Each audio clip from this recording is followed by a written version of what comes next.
वैसे तो हरिद्वार से गंगोत्री जाने में 10 से 12 घंटे लगते हैं, लेकिन चलिए आज आपको सिर्फ 10 मिनट में रास्तों से लेकर गंगोत्री धाम तक की पूरी यात्रा कराते हैं।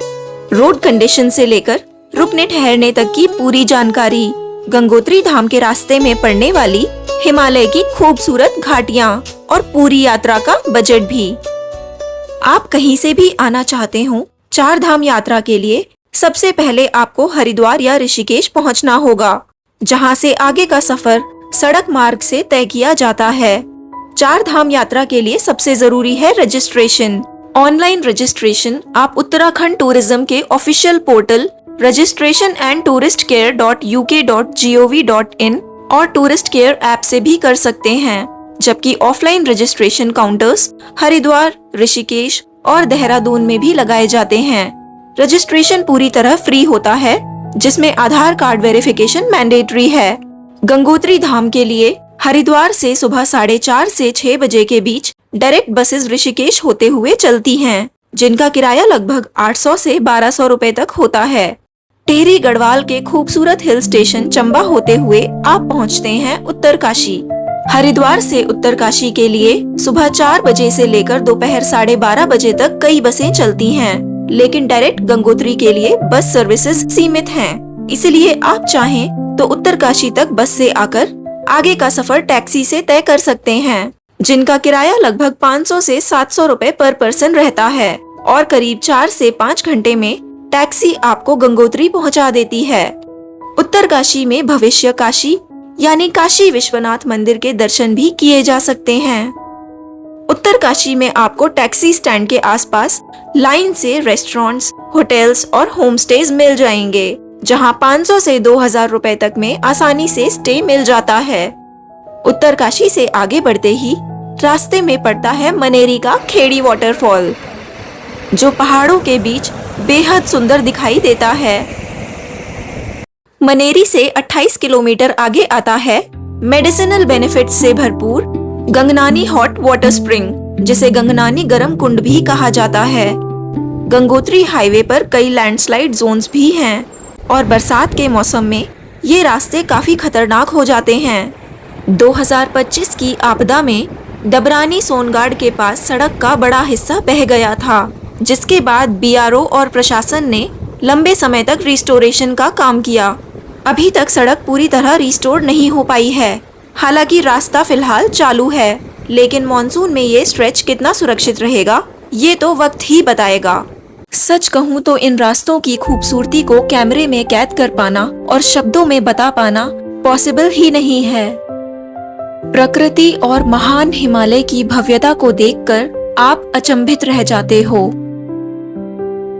9 घंटे के सफर के बाद अभी हम पहुँचे हैं स्वर्ग से भी सुंदर हिमालय की सबसे खूबसूरत घाटियों में से एक हर्षिल घाटी। यहीं राम तेरी गंगा मैली की शूटिंग हुई थी। अगर आप डायरेक्ट बस से आते हैं तो आप हर्षिल नहीं रुक पाएंगे। हर्षिल घाटी इतनी सुंदर है कि गंगोत्री जाने वाले ज्यादातर यात्री यहाँ ठहरना पसंद करते हैं।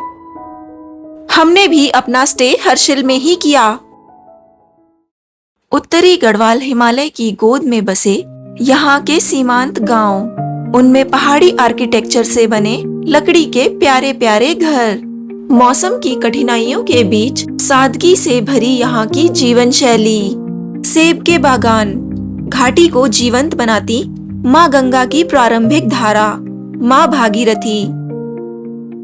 हर गांव का अपना इतिहास और अपनी संस्कृति, जैसे एक ही माला में पिरोए अलग अलग रंग के मोती।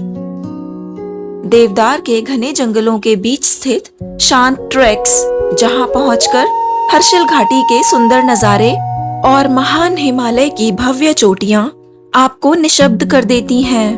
पर जंगलों का कटाव और नेचर का एक्सप्लॉयटेशन देखकर बस यही लगता है कि शायद हम इंसान इस अनमोल प्रकृति के हकदार नहीं। ये सब बिना महसूस किए आगे बढ़ जाना मानो जीवन के एक दुर्लभ अनुभव को पीछे छोड़ देना हो। हर्षिल में आपको बजट होम स्टे लगभग 1200 से 2500 रुपए तक मिल जाते हैं, जबकि रिवर साइड होटल्स 3000 से 5000 रुपए तक के होते हैं। और गंगोत्री धाम आने जाने के लिए लगभग 2,500 से 3,000 रुपए में पर्सनल टैक्सी भी मिल जाती है। हर्षिल से गंगोत्री धाम की दूरी सिर्फ 25 किलोमीटर रह जाती है, जिसे पूरा करने में लगभग 1 घंटा लगता है। हर्षिल घाटी के धराली से होते हुए हम आगे बढ़ते हैं, जहां आज भी 2025 की आपदा के दुखद निशान साफ दिखाई देते हैं, जिन्हें देखकर मन सहम जाता है। धराली से आगे है लंका पुल, जो हर्षिल को गंगोत्री क्षेत्र से जोड़ता है। लंका पुल एशिया के सबसे ऊंचे मोटरेबल रिवर ब्रिजेस में से एक है और इसके पास ही है निलोंग वैली की प्रसिद्ध गर्तांग गली, जिसे सिल्क रूट भी कहा जाता था, जो कभी भारत और तिब्बत के बीच ट्रेड रूट हुआ करता था। 1962 के भारत चीन संघर्ष के बाद निलोंग वैली से विस्थापित लोग अब हर्षिल घाटी के बागोरी गांव में रहते हैं। तो लंका पुल से आगे गंगोत्री का संरक्षित क्षेत्र और मिलिट्री सेंसिटिव जोन शुरू हो जाता है और भैरव घाटी पार करते ही हम पहुंच जाते हैं मां गंगा के पावन गंगोत्री धाम। अक्षय तृतीया से लेकर दिवाली तक गंगोत्री धाम के कपाट श्रद्धालुओं के लिए खुले रहते हैं। यात्रा सीजन में मार्केट की रौनक अलग ही रहती है। मार्केट में कई होमस्टेज, GMVN गेस्ट हाउस और आश्रम भी हैं, जिनमें आप 500 से 2500 रुपए तक में ठहर सकते हैं। इस स्वर्ग से सुंदर स्थान का श्रेय राजा भगीरथ को जाता है। उन्होंने अपने पूर्वजों को मोक्ष दिलाने के लिए कठोर तप किया। तब माँ गंगा स्वर्ग से पृथ्वी पर अवतरित हुई। भगवान शिव ने प्रचंड वेग के साथ आती माँ गंगा को अपनी जटाओं में धारण कर उनकी एक धारा को पृथ्वी पर प्रवाहित किया।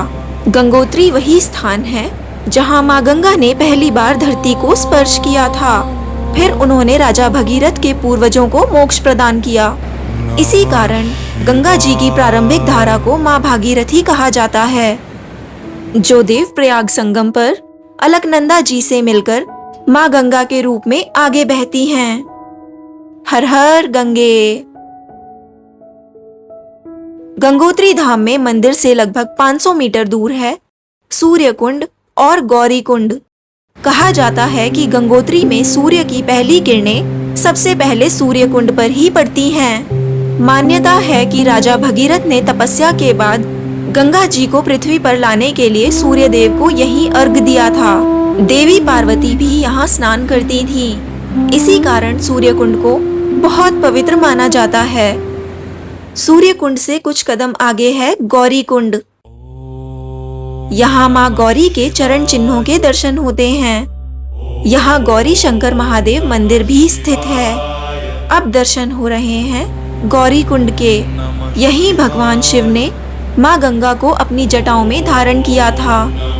आज भी यहाँ एक शिवलिंग है, जिनकी माँ भागीरथी परिक्रमा करती हैं।